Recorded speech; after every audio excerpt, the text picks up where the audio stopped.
Hey everybody, what's up? Jake here with your first Cardfight Vanguard box opening. It's going to be exciting, Christmas for nerds. First of all, I went down to my store, got my box, got 7 packs. We got a 7 for 20 deal down at Ooples. It's pretty nice, $20 for 7 packs, no tax.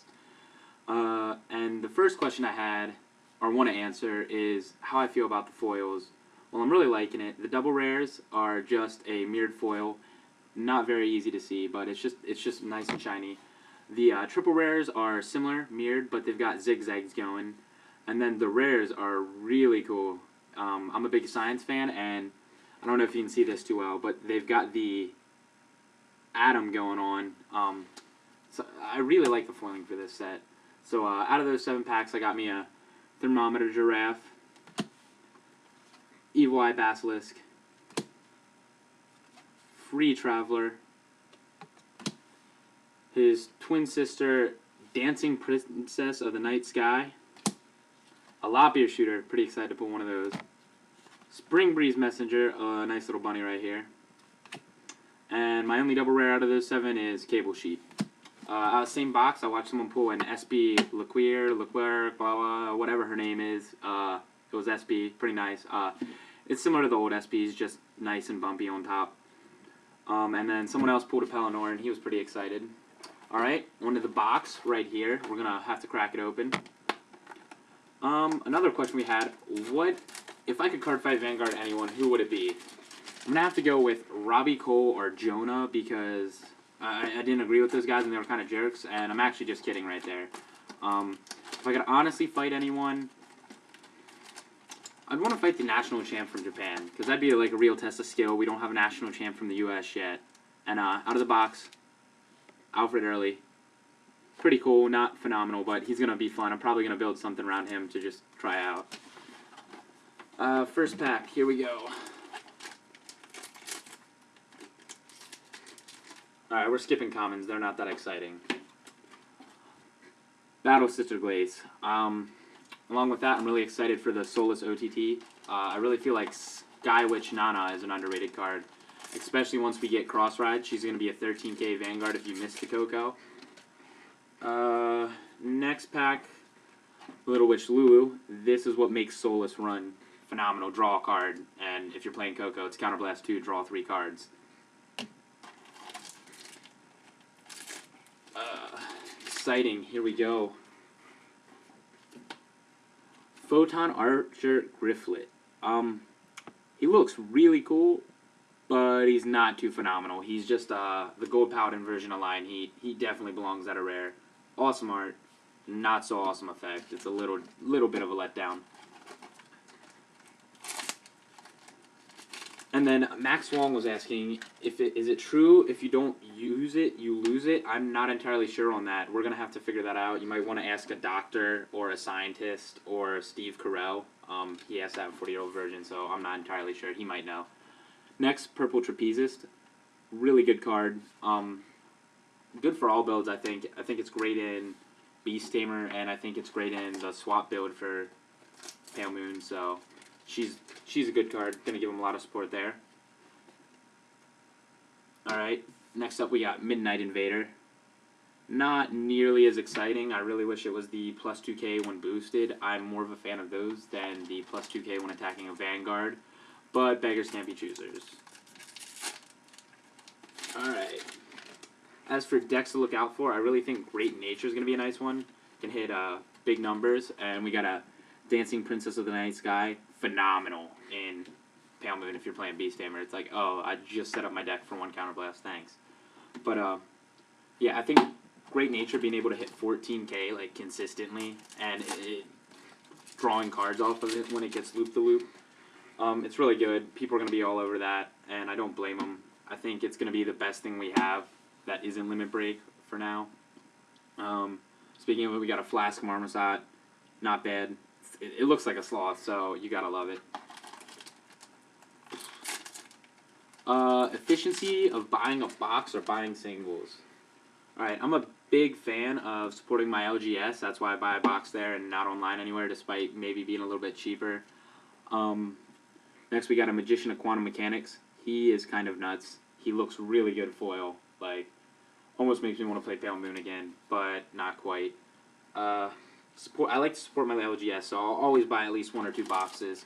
And I always feel the first 2 boxes are good because people underestimate the power of commons. Like, you need a lot of commons from sets, and if you buy a box, you pretty much get whatever you need. You have a bunch of trade stuff, and nothing wrong with having spare trades. Like, I don't plan on playing most of these cards, so they're going to go into the trade binder, but I'm still getting what I want. Free Traveler, nothing too exciting. I mean, I don't know. He's not bad, but we'll see. He has potential. Alright, now this guy is pretty solid. Peekaboo. Alright, so we're down 2 double rares. I think he's really good. Very good in the swap builds. Can do some crazy stuff with the whatever faces. Look what dicka waka waka wa flock of flame. Alright, another pack. Suke. He's pretty awesome. He's a hamster with, like, just a badass hamster. You can't get mad at that. He's one of the reasons I think Great Nature is going to be pretty solid. Another question. What is my take on Pale Moon? I really think it's solid. I lost to it last week in the finals with Galahad. And here we got a Magnet Crocodile. Not bad. Just a rare. I mean, he's not bad, but it's a card. Last week I lost to Pale Moon in the finals, but it gets even better. You've got Beast Tamer, you've got the swap version, you've got the Lackweir version. Alright, here's our first triple rare, and I have to say it looks pretty awesome. Dark Lord of the Abyss. I don't know, it's kind of reflecting here. You can't see. There you go, you can see the foil pattern a little bit. Just zigzags. Looks pretty solid.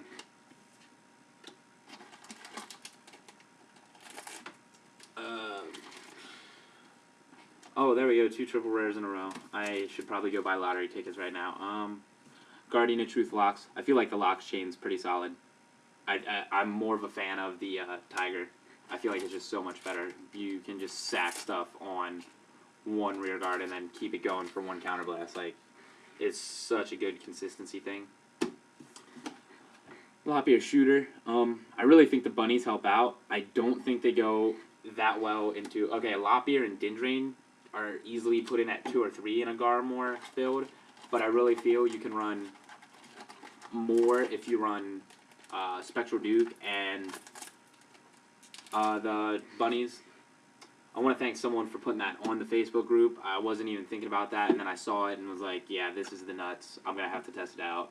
I'm going to try to and then see how it goes. Courting Succubus. Another Dark Irregular. It's the boosting version of Blue Dust.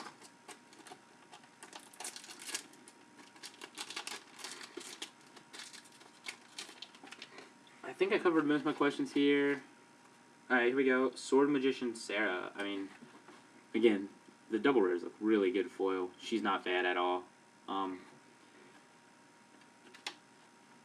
running out of stuff to talk about. Oh, new players. First of all, new players. First thing is, play a clan you like. I have Gold Paladins built. I do not enjoy Gold Paladins. That's why I let my friend Sal play it. I love Lawkeeper. I love the control and consistency it provides. And second, have confidence. In this pack, we got a Photon Archer Grifflet. Alright. Confidence is contagious. If you go in, don't be cocky. You don't have to be like, oh, I'm going to shit on Gold Paladins, because you might not. You go in there, though, and you say, hey, if I play this, if I set this up, Gold Paladins, they're not going to have a shot. And it sounds a little bit cocky, but if you're like, hey, I know what I'm doing, face it, you're probably better than most people you play. A lot of players aren't phenomenal. Just go out there and play solid. Hades Carriage. These are pretty solid. I really like the Reggie deck. Reggie really hurts Limit Break. You just put someone on 3 damage and chill. Like, hey, you want to take this? No? Oh, that's cool. You're never hitting Limit Break. Another Homske, the grade 3. He's pretty adorable. Like, how do you get mad at that? But yeah, confidence is key. Just know your deck, find a deck you enjoy, play it. Also, play test. Know your matchups. I got into the Yu-Gi-Oh scene. This is a little bit of a less learning curve, but if you know what decks do, knowing how to mess with them is like half the battle. Another Glace. On to Glace and Mocha. I see a lot of debate about this in Sky Witch Cocoa builds, or Scarlet Witch Cocoa builds, my bad.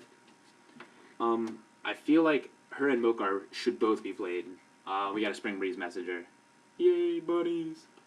But I feel like her and Mocha, Glace and Mocha should be played. I feel like Wise Man doesn't even need to be there. A 10k is nothing special. You got so many ride chains. You got a bunch of 11ks.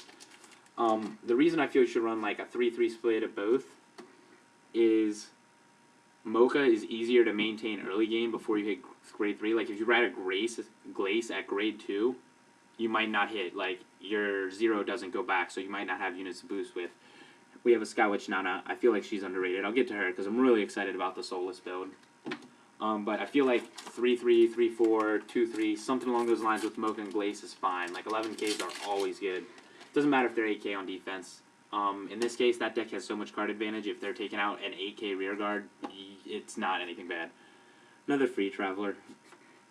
But yeah, Glace is easier to maintain once you get the ride off. And Mocha is easier to maintain up until that point, and most of the time you can keep 4 cards in hand. Speaking of the devil, Bladewing Reggie. I think this deck's going to be really solid, but I think it's missing some pieces for now. It's going to be hard for it to do well without cards like Soul Conductor, I believe is his name, and a couple other cards. And then I feel like Sky Witch Nana is really underrated. I think I said this already, but she's really underrated. Another sloth.